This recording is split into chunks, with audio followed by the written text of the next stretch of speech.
Alejandro miraba fijamente el cursor parpadeante en la pantalla de su computadora portátil. Era una noche más de tantas, donde el silencio de su apartamento solo era interrumpido por el sonido de las teclas. Su mente estaba en blanco. Las ideas que antes fluían con facilidad, ahora parecían haberse evaporado. Había estado trabajando durante horas, tratando de terminar una presentación crucial.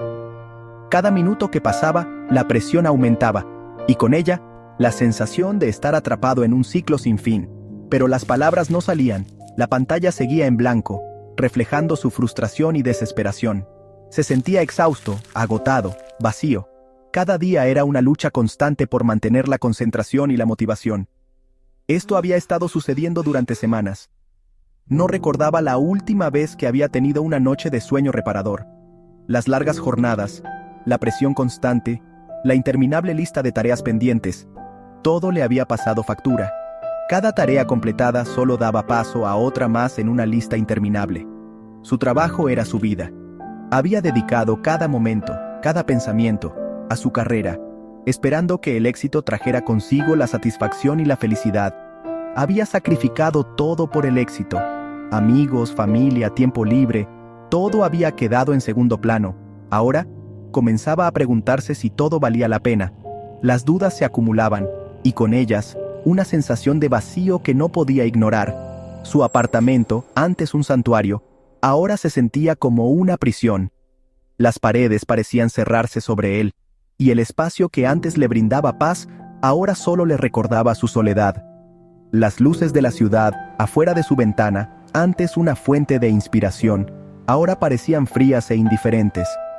Tenía éxito, en apariencia, pero ese éxito no llenaba el vacío que sentía por dentro. Pero por dentro, se estaba desmoronando. Alejandro sufría de agotamiento. Un agotamiento que no solo afectaba su cuerpo, sino también su espíritu. Se preguntaba cuánto más podría soportar antes de romperse por completo. Un sábado por la mañana, desesperado por un cambio de escenario, Alejandro decidió visitar un mercado local de agricultores. Había oído hablar de este lugar, pero nunca había tenido la oportunidad de explorarlo. Deambulaba sin rumbo, su mente llena de pensamientos de trabajo. Las voces y los colores del mercado apenas lograban captar su atención. Se detuvo en un puesto que vendía tés de hierbas. El aroma de las hierbas frescas lo atrajo, ofreciéndole un momento de respiro. La mujer detrás del puesto sonrió cálidamente. Su sonrisa era como un rayo de sol en un día nublado. ¿Semana difícil?, preguntó con una voz suave y comprensiva. Preguntó. Sus ojos brillaban con comprensión. Parecía entender más de lo que Alejandro había dicho. Alejandro se sorprendió. No esperaba que una desconocida pudiera captar su estado de ánimo tan fácilmente. Murmuró algo sobre plazos y presión. Las palabras salieron de su boca antes de que pudiera detenerlas. No esperaba que ella entendiera. Después de todo, ¿cómo podría alguien en un mercado comprender la presión de su trabajo? ¿Sabes?, dijo la mujer con suavidad. A veces lo más sabio que puedes hacer es reducir la velocidad. A veces lo más sabio que puedes hacer es reducir la velocidad. No todo en la vida debe ser una carrera. Tu mente, como este té, necesita tiempo para reposar. Deja que los pensamientos se asienten y verás las cosas con más claridad. Intrigado, Alejandro se encontró contándole todo: su estrés, su agotamiento, su sensación de vacío. Era como si las palabras hubieran estado esperando salir. Su estrés, su agotamiento, su sensación de vacío. La mujer escuchaba atentamente, sin interrumpir, permitiéndole desahogarse. La mujer escuchó pacientemente. Cuando terminó, se presentó como Sofía. Era estudiante de filosofías antiguas, explicó, y creía que contenían sabiduría eterna para la vida moderna. Sofía le ofreció a Alejandro un consejo simple pero profundo. Conócete a ti mismo. Explicó que este era un principio central de Sócrates, un antiguo filósofo griego.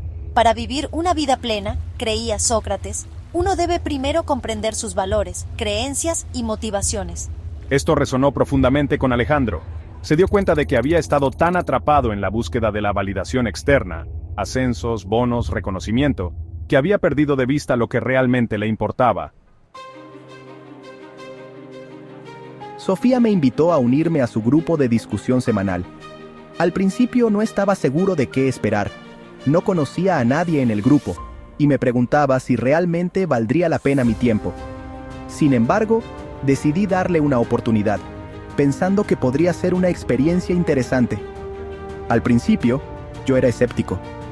No podía evitar preguntarme si estas reuniones serían solo una pérdida de tiempo. ¿Qué podrían ofrecerme estos antiguos pensadores en mi mundo moderno y acelerado? ¿Qué podrían ofrecerme estos antiguos pensadores en mi mundo moderno y acelerado? Me preguntaba si sus ideas y enseñanzas tendrían alguna relevancia en mi vida diaria, llena de tecnología y constantes cambios. Pero a medida que escuchaba las discusiones, comencé a darme cuenta de que había más de lo que pensaba. Las conversaciones eran profundas y estimulantes, y me hicieron reflexionar sobre aspectos de mi vida que nunca antes había considerado. Comencé a ver las cosas de manera diferente. Las enseñanzas de estos filósofos antiguos empezaron a resonar conmigo de una manera inesperada. Me di cuenta de que sus ideas sobre la vida, la ética y la felicidad eran sorprendentemente aplicables a mis propios desafíos y aspiraciones. Exploramos las enseñanzas de filósofos como Sócrates, Aristóteles y Marco Aurelio. Cada sesión se centraba en un tema diferente y discutíamos cómo sus ideas podían aplicarse a nuestras vidas modernas. Fue fascinante ver cómo conceptos tan antiguos podían tener tanto impacto hoy en día. Empezaste a comprender la importancia de la autoconciencia, la inteligencia emocional y la resiliencia. Estas no eran solo palabras de moda, sino habilidades esenciales que podían mejorar mi bienestar y mis relaciones con los demás. Estos no eran solo conceptos abstractos, eran herramientas prácticas que podías usar para navegar los desafíos de tu vida. Empecé a aplicar lo que aprendía en el grupo a mi trabajo y a mis relaciones personales, y noté una diferencia significativa. Eran herramientas prácticas que podías usar para navegar los desafíos de tu vida. Me di cuenta de que podía enfrentar problemas con una nueva perspectiva y encontrar soluciones más efectivas. Comencé a priorizar. Aprendí a identificar lo que realmente importaba y a enfocarme en esas cosas. Esto me ayudó a ser más productivo y a sentirme menos abrumado por las tareas diarias. Empecé a decir que no a compromisos innecesarios. Esto fue un cambio significativo para mí, ya que solía aceptar todo lo que se me presentaba. Aprendí que decir no era una forma de cuidar de mí mismo y de mi tiempo. Hice tiempo para actividades que me traían alegría, caminar, tocar mi guitarra y redescubrí pasatiempos que había dejado de lado. Estas actividades me ayudaron a recargar energías y a mantener un equilibrio en mi vida. Pasar tiempo con mis seres queridos se convirtió en una prioridad. Me di cuenta de que las relaciones personales eran una fuente importante de felicidad y apoyo, y me aseguré de dedicarles el tiempo y la atención que merecían. Uno de los conceptos más impactantes que aprendí fue la frónesis, una palabra griega que a menudo se traduce como sabiduría práctica. Aristóteles, quien defendió esta idea, creía que la verdadera sabiduría no se trataba solo de acumular conocimiento. Se trataba de saber cómo aplicar ese conocimiento de manera efectiva en situaciones de la vida real. Para Alejandro, esto significaba aprender a manejar sus emociones, cómo comunicarse de manera más efectiva, cómo construir relaciones más fuertes. Comenzó a practicar la atención plena, prestando atención a sus pensamientos y sentimientos sin juzgar. Empezó a escuchar a los demás con más atención, buscando comprender sus perspectivas. Por supuesto, el cambio no ocurrió de la noche a la mañana. Hubo días en que volví a caer en viejos hábitos, cuando el estrés amenazaba con abrumarme. Enfrenté contratiempos en el trabajo, decepciones en mi vida personal. Pero ahora, armado con las herramientas de la sabiduría antigua, Alejandro pudo abordar estos desafíos con mayor resiliencia. Aprendió de los estoicos a concentrarse en lo que podía controlar, sus propios pensamientos, acciones y reacciones, y a aceptar con ecuanimidad lo que no podía. Descubrió que los contratiempos no eran fracasos, eran oportunidades para el crecimiento y el aprendizaje.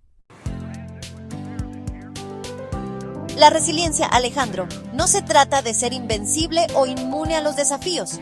Se trata de ser capaz de recuperarse de la adversidad, de aprender de los errores, de seguir adelante incluso cuando las cosas se ponen difíciles. Me compartiste la historia del filósofo estoico Epicteto. Nació en la esclavitud, pero a través de su resiliencia y búsqueda de la sabiduría, finalmente obtuvo su libertad y se convirtió en un maestro reconocido. Las enseñanzas de Epicteto enfatizaron la importancia de aceptar lo que no podemos controlar y concentrarnos en lo que sí podemos, nuestros propios pensamientos y acciones.